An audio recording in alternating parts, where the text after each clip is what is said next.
Bom, vamos mergulhar direto nisso. A nossa análise de hoje vai fazer uma ponte sensacional. Sabe aquela pressão constante e sufocante da vida moderna?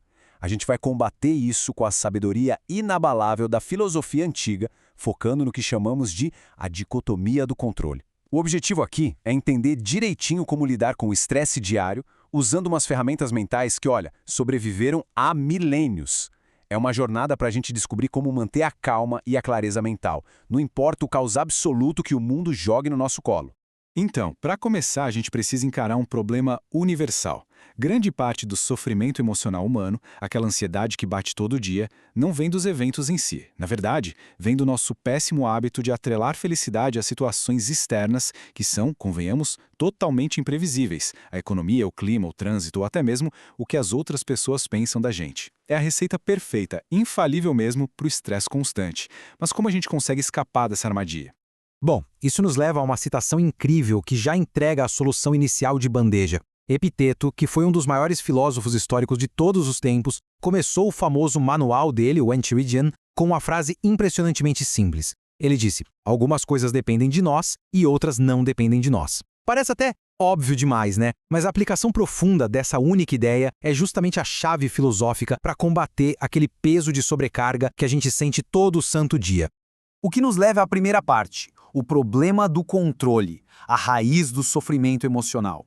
Para entender exatamente por que o ser humano sofre tanto com essa imprevisibilidade do mundo, uma das nossas fontes traz uma metáfora visual que é simplesmente genial. Preocupar-se demais com eventos externos é basicamente como pegar um boneco de voodoo de nós mesmos, abrir a janela e jogar esse boneco lá embaixo, no meio de uma rua movimentada. E aí a gente fica lá em cima só olhando, torcendo para ninguém chutar o boneco, torcendo para nenhum carro passar por cima dele. É um absurdo total. Ninguém em sã consciência faria isso de propósito. Mas, incrivelmente, é exatamente isso que a gente faz quando deixa o nosso próprio bem-estar à mercê de coisas que a gente simplesmente não controla. E é bem aqui que a gente começa a ver uma saída real. Olha só como funciona. Existe um estímulo e logo em seguida uma resposta, certo? Mas existe um espaço fundamental aí no meio, um intervalo minúsculo entre os dois. E é exatamente nesse espaço, nessa fração de segundo, que mora a verdadeira liberdade humana. Em vez de simplesmente operar no piloto automático, sabe, caindo naquela mentalidade vítima diante de um estímulo negativo, a gente pode simplesmente pausar. Capturar a primeira impressão ali mesmo, dentro desse espaço, é o que permite que a gente assuma 100% da nossa responsabilidade emocional, o que constrói o cenário perfeito para o próximo passo. Porque veja bem, não basta só pausar. O processo exige que a gente dê um passo para trás em relação àquela reação emocional automática e teste essa impressão inicial de forma totalmente racional. É fazer um teste mesmo, perguntar: espera aí, isso aqui está sob controle interno? Ao fazer isso, a gente corta pela raiz aquele impulso de explodir ou de se deixar arrastar pelas emoções e acaba escolhendo o comportamento mais sábio possível para aquela situação. Entramos então na seção 2. A dicotomia de Epicteto, separando o controlável do incontrolável. O grande truque aqui é estabelecer uma separação super clara, um modelo mental bem limpo e binário mesmo. De um lado, a gente tem os elementos internos, sobre os quais existe comando absoluto, as nossas próprias opiniões, os nossos objetivos, as nossas ações e, claro, o nosso caráter. Do outro lado fica tudo aquilo que a gente não controla de jeito nenhum. Propriedades, o que os outros pensam sobre nós, o clima e as atitudes alheias. O ponto crucial é que entregar o poder da nossa felicidade para esse lado incontrolável é invariavelmente a raiz de todo o nosso desgaste emocional. Vamos para a seção 3, a metáfora do arqueiro, processo versus resultado. Para fixar bem na cabeça essa dicotomia, que às vezes pode parecer meio abstrata, a filosofia histórica usa uma analogia que é impossível de esquecer. Pensemos num arqueiro se preparando para atirar. Ele tem um controle que é absoluto, total, sobre o processo em si. A postura, a tensão exata na corda do arco, fechar um olho para mirar, prender a respiração, focar a mente no alvo. O esforço dele é máximo. Cada detalhe desse processo é comandado perfeitamente por ele até o exato instante em que os dedos se abrem e a flecha é disparada. Mas o que acontece no milissegundo seguinte é fascinante. Assim que a flecha sai voando, acabou. Ela simplesmente não pertence mais ao arqueiro.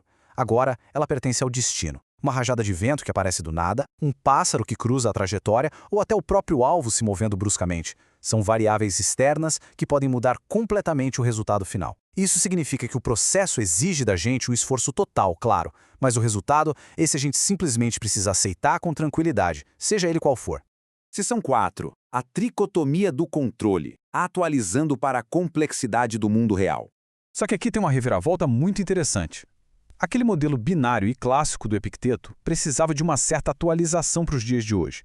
Porque a frase "não depende de nós" pode soar um pouquinho ambígua na prática.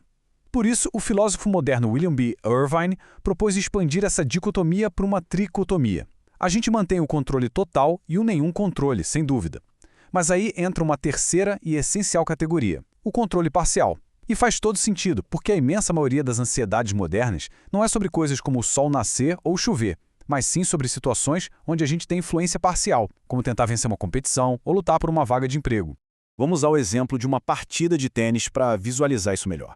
Praticar de forma exaustiva e jogar usando a melhor técnica possível. Bom, isso aumenta de forma gigantesca as chances de sucesso. Isso é o que a gente chama de influência. Mas vencer a partida final nunca é 100% garantido. O oponente do outro lado da rede pode simplesmente estar no melhor dia da vida dele. Então, exigir a vitória como a única métrica de sucesso aceitável é um atalho rapidinho, direto para a ansiedade e para a frustração. Seção 5. Internalizando nossos objetivos. O truque estoico definitivo. Então, para a gente sobreviver ilesa à incerteza desses cenários de controle parcial, uma mudança radical de mentalidade tem que acontecer. E aqui está a aplicação prática, o passo a passo da coisa. Primeiro, a gente identifica o nível de controle que realmente tem sobre a situação. Segundo, isso é crucial. A gente desloca a métrica de sucesso, sai aquela validação externa e entra o nosso próprio esforço interno. Ou seja, o objetivo deixa de ser "eu preciso ganhar" e passa a ser "eu vou jogar dando o melhor da minha capacidade". E terceiro, o resultado que vier do mundo lá fora, qualquer que seja, a gente recebe com total equanimidade, com pura paz de espírito. No nosso dia a dia, aplicar isso faz uma diferença que é monumental.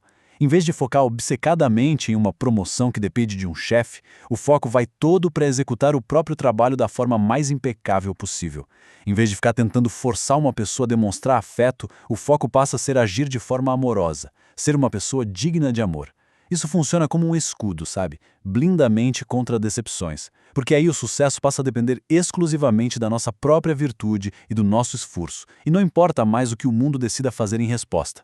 Seção 6. A conquista da tranquilidade, a vida que flui suavemente. E assim a gente chega ao prêmio máximo de toda essa jornada filosófica. Aquilo que os gregos antigos chamavam de eudaimonia. É basicamente uma vida que flui com excelência, totalmente livre daquelas cordas invisíveis que tentam nos manipular como marionetes dos eventos externos. Essa ideia central é sustentada por 3 pilares muito lógicos.